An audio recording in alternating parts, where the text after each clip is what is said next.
questions, so just raise your hand. We'll get you a mic. We'll start with Ben. Yeah, Tony, just what do you feel like you learned about your team this fall? I think that there's a heavy amount of competition at a lot of different spots. Some of those freshmen, they come in and you're excited about them, but cautiously excited. You know, what's going to be the surprise? What can and cannot do? And some of those freshmen are competing for important roles on our team, and it's not just a couple of them. There's several. So that and some improvement with some guys that maybe have been waiting their time or biding their time to be in the lineup, who look pretty good as well. You know, there's a heavy amount of competition. So as a coach, you wonder what's better, for the cream to rise to the top and you know exactly who your guys are, or to kind of have that internal struggle. And I guess time will tell with that deal. Well, Ryan, Rick, and then Mike. Just coming out of fall, how many guys do you think are still kind of in a spot to compete for weekend starter spots at pitcher? I think 5. I think there's 5 with Burns and Sewell and Dolander and Tidwell and also Halverson. And, you know, I think you kind of look at early in the year, too, every game is non-conference. So you got 4 games a week. So there's probably even a couple others that are on the outside looking in, and they've got plenty of time between now and then if they feel like their name should be in that group to get after it before SEC play. Rick? Tony, I know you're looking forward, but yesterday you were honored by the Tennessee General Assembly for last season, and talk about that and what that means to the club. Yeah, that was mind-blowing. When you're in baseball, I guess you get a fortune around being around good players or other, you know, famous coaches. But when you're around people that truly make the state go around and the world go around, it's a little mind-blowing. And it was cool to see how much the guys kind of got into it. We kind of told them what it was about, but I don't think they realized it until we went a little more in detail as we were waiting for all those state representatives to show up. And when you have senators and things like that, not only on your field, but commending you for what you did, I think it brings a greater awareness to just how important this university is to the entire state of Tennessee. Mike, and then John, and then Wes. Yeah, Ben Joyce, I mean, what did you see from him during the fall? And then also, other than Burns, who are some of the freshman pitchers that you feel like put themselves in a position to maybe throw this year? Yeah, I saw 100 miles an hour from Ben Joyce, so it's a fun topic of conversation. But at the end of the day, I love Sean Hunley to death. He could throw 100 if you give him 2 pitches and you combine the numbers, you know. So it's all about getting guys out, and I think right now Ben Joyce just needs repetition. So the biggest, you know, information that we took from his outings was that he just needs repetitions. If you add up, you know, his high school seasons all the way till now, he just hasn't had that many reps on the mound. And so we'll continue to get him out there. And, of course, he's working with Coach Anderson, so, and Frank we trust. But Wyatt Evans is a freshman pitcher that showed he's willing to throw strikes and basically not get nervous or overwhelmed by the moment. But there's other guys in there too. I mean, we've got a nice bevy of lefties there. Gavin Brasowski was a kid who threw strikes as well. But offhand, you know, we're having all these one-on-one meetings, so I can tell you everything about the 2 guys I just met with. But being put on the spot, I think Wyatt is the first guy that stands out because, again, fearlessness for a freshman. You think in the SEC, well, everyone's fearless. It's a rare trait. It's a new ball game for these guys. Because of the setting they're in, and it's important for them to realize it's just baseball and they need to focus on the task at hand. And those 2 kids not only have good stuff, but they also focus on the task at hand very well. John? Big shoes to fill, second, third, and short, even behind the plate. Did you like the competition you saw in the fall at those positions? Yeah, and I think the depth, because you just don't know what's going to happen. Liam gets a hammy throughout the year. Pav gets hits batsman or a wild pitch, errant throw that hits him on the hand. Fortunately, that made him available to catch Peyton Manning's pitch that was a little better than Coors Field, but I think for a quarterback, they were both fine pitches. So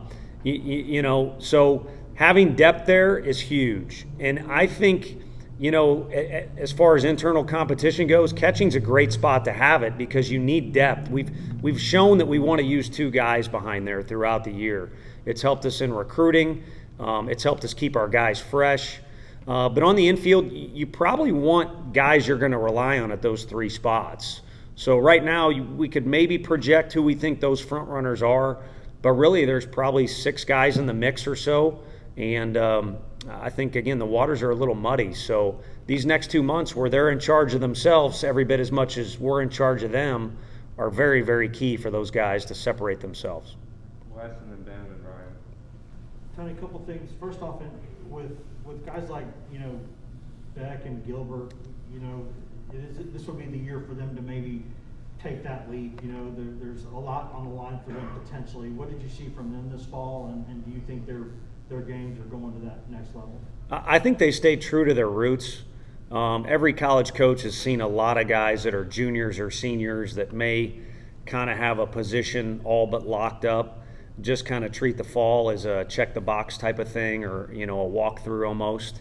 And Drew Gilbert's never going to walk through anything. I think everyone knows that. But Jordan Beck might have had the best fall out of anybody offensively. And I think both those guys, their approach was important for those younger guys to see. They continually look for ways to improve, and they also continually, attack every day. So I think that'll serve them in the spring as they, if they stay true to their roots. We just need them to be who they are. And I'm willing to bet they're going to be who they are the first 2 years, just a little bit smarter. So maybe the ups and downs it's a little bit of a flatter curve instead of peaks and valleys, or flatter line, I should say. They're going to be in a position to lead somebody that maybe is doing the things that they did as a freshman or sophomore, and now they know they were being a knucklehead when they were doing it. So that's kind of what I vibe from those 2 guys. And also with Evan at catcher, what were your realistic expectations for that situation, and did he meet those expectations, surpass them, not quite get to them? Yeah, I mean, just honesty makes me say excitement kind of overwhelmed any expectations or the idea of expectations, because you have to cheer for the guy. I don't care who you are. And then he comes to work every day with a smile and kind of some energy. And then as we got going through the fall, it's always questions. And he's almost kind of acted like a freshman, all year long, and in a good way. He's very inquisitive about the position. So it's been kind of a more, everyone's got the pom-poms out for him, including his teammates. And if I to answer your question, if I were to say expectations, were they met or exceeded, I'd say they were exceeded because of the way he approached the position. It wasn't, hey, I just need to do this so I can maybe get drafted or play pro ball, or I want to try something different because I'm bored with the outfield. It was, kind of like learning a new craft, and he's kind of dumped out all energy and everything he's got into it. A lot of times he's late to hitting each day, or he's skipping out on some of the things the other guys are doing hitting-wise because he's either doing extra or adding on to what Coach Elander's got him doing behind the dish. Ben. Tony, Christian Moore and Blake Burke obviously had a lot of notoriety with their name coming in. Did they even surprise you this fall with what they were able to do with the bat? I think a little bit, again, because we're in a day and age right now with COVID backing up some rosters where if you have a teen next to your number, involved in your birth date, you're fighting an uphill battle. It's kind of like if they go down to Lake Point, which is kind of one of the meccas of high school baseball. Imagine a 12U player playing against a 16U player.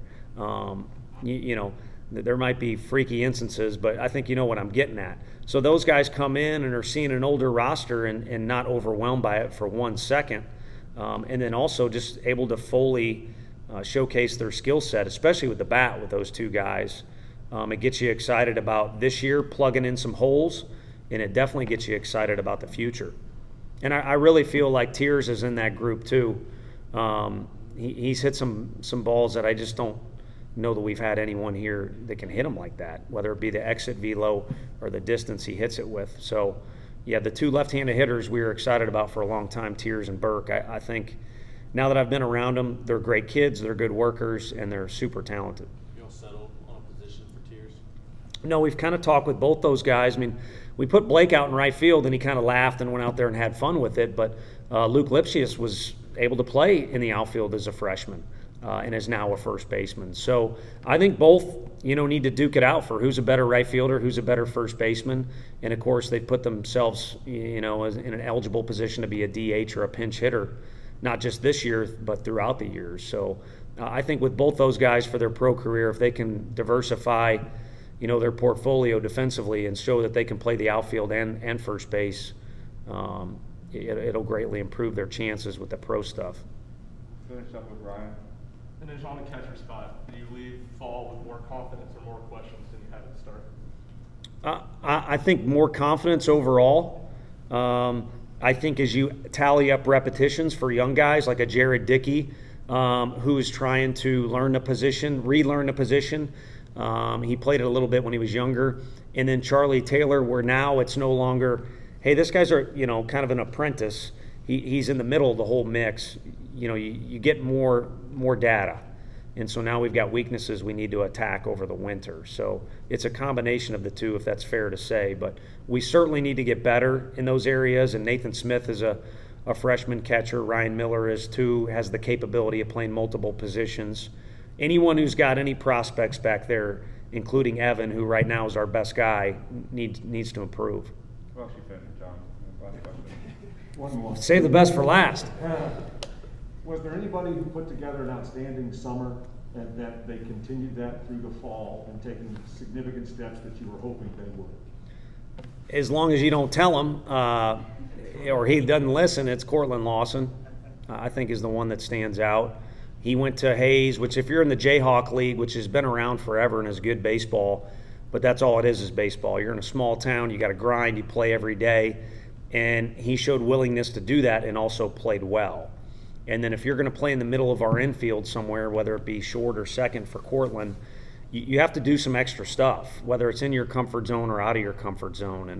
And I do think he's got some leadership capabilities, and if anything, hanging out with Max and Liam as much as he did off the field or away from the field should wear off on him a little bit on the field. And he had moments there this fall.